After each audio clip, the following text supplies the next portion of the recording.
বর্ষার শেষ দিক। কালীগঞ্জ থেকে অনেক দূরে এক নির্জন গ্রাম, নাম শালবনপুর। গ্রামের এক পাশে ছিল পুরনো শালবন উচ্চ বিদ্যালয়। স্কুলটা দিনে সাধারণ মনে হলেও রাত 12টার পর কেউ ওদিক দিয়ে যেত না। লোকজন বলতো প্রতি রাত ঠিক 12টায় স্কুলের ঘণ্টা নিজে থেকেই বেজে ওঠে। একদিন গ্রামের 4 বন্ধু রাকিব, নাইম, সজীব আর তন্ময় সিদ্ধান্ত নিল সত্যিটা দেখবে।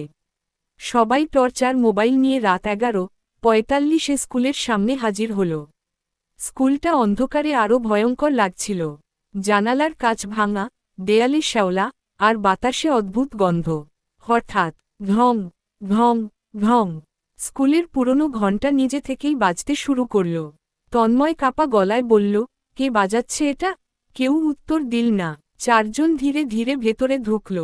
করিডোরে পা রাখতেই মনে হলো কেউ যেন দূর থেকে ফিসফিস করছে, এদিকে আসো। রাকিব টর্চের আলো ফেলতেই দেখল ক্লাসরুমের শেষ বেঞ্চে সাদা পোশাক পরা একটা মেয়ে বসে আছে, মাথা নিচু। নাইম সাহস করে বলল, কে তুমি? মেয়েটা ধীরে ধীরে মাথা তুলল। তার চোখ ছিল পুরো কালো, মুখে কোনো ঠোঁট নেই, আর গলা থেকে বের হলো কর্কশ শব্দ, আমার খাতা কে নিয়েছে? হঠাৎ সব দরজা একসাথে বন্ধ হয়ে গেল।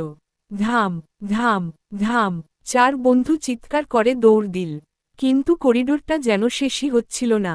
একই ক্লাসরুম বারবার সামনে আসছিল। তখন তারা শুনতে পেল পেছনে থেকে কারো হাঁটার শব্দ। ঠক ঠক ঠক শব্দটা ধীরে ধীরে কাছে আসছিল। সজীব পিছনে তাকিয়ে জমে গেল। সাদা পোশাকের সেই মেয়েটা এখন মাটিতে পানা রেখেই ভেসে আসছে। তার হাতে ছিল রক্তমাখা একটা খাতা। সে ফিসফিস করে বলল, আমার সাথে পরীক্ষা দেবে। হঠাৎ স্কুলের সব বেঞ্চ নিজে থেকেই নড়তে শুরু করল। ব্ল্যাকবোর্ডে চক দিয়ে কেউ লিখতে লাগল, কেউ বের হতে পারবে না। তন্ময় কান্না করতে করতে দরজায় ধাক্কা দিল। ঠিক তখনই রাকিব মনে করল গ্রামের বুড়ো মানুষটার কথা, ভূতকে উত্তর দিও না।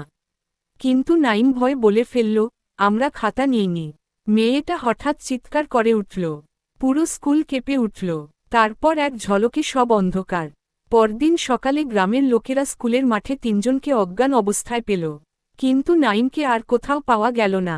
শুধু তার স্কুলব্যাগটা পড়ে ছিল শেষ বেঞ্চের উপর, আর খাতার শেষ পাতায় রক্ত দিয়ে লেখা ছিল, পরবর্তী পরীক্ষা রাত 12টা।